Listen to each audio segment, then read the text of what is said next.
ശ്രീ പുഷ്പക ബ്രാഹ്മണ സേവാ സംഘം കേന്ദ്ര യുവവേദിയുടെ ആഭിമുഖ്യത്തിൽ സംഘടിപ്പിക്കുന്ന രണ്ടാമത് സംസ്ഥാനതല യുവജനോത്സവം സർഗോദയം 2.0 പയ്യന്നൂരിൽ ആരംഭിച്ചു.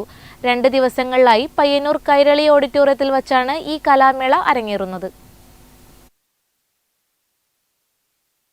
LP വിശ്വനാഥൻ ഉദ്ഘാടനം നിർവഹിച്ചു.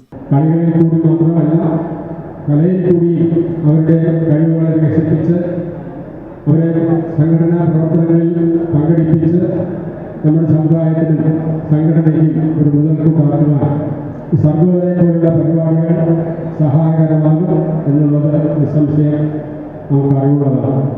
അങ്ങനെ സംഘടിപ്പിക്കുന്ന ഇന്നത്തെ വിദ്യാഭ്യാസം നടക്കുന്ന ഈ സർഗോദയം വാസ്തവത്തിൽ ഇതിനെ വളരെ മുമ്പേ നടക്കേണ്ടതായിരുന്നു. പല കാരണങ്ങൾ കൊണ്ടാണ് നീണ്ടുപോയത്. കഴിഞ്ഞ വർഷം നമ്മുടെ ദേശീയ സമ്മേളനം നടന്നു. അതിനിപ്പുറം വനിതാവേദിയുടെ വാർഷിക സമ്മേളനം.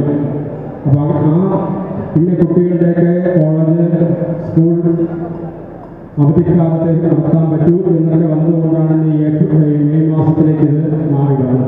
ചടങ്ങിൽ ആനന്ദ് കേശവൻ അധ്യക്ഷത വഹിച്ചു. PN കൃഷ്ണപ്രസാദ് ആമുഖ ഭാഷണം നടത്തി. TR Harinarayanan, KL Krishnan Nambeesan, PR Hari, KM Sanoj, M Raghunathan Nambeesan തുടങ്ങിയവർ ആശംസകൾ അർപ്പിച്ച് സംസാരിച്ചു.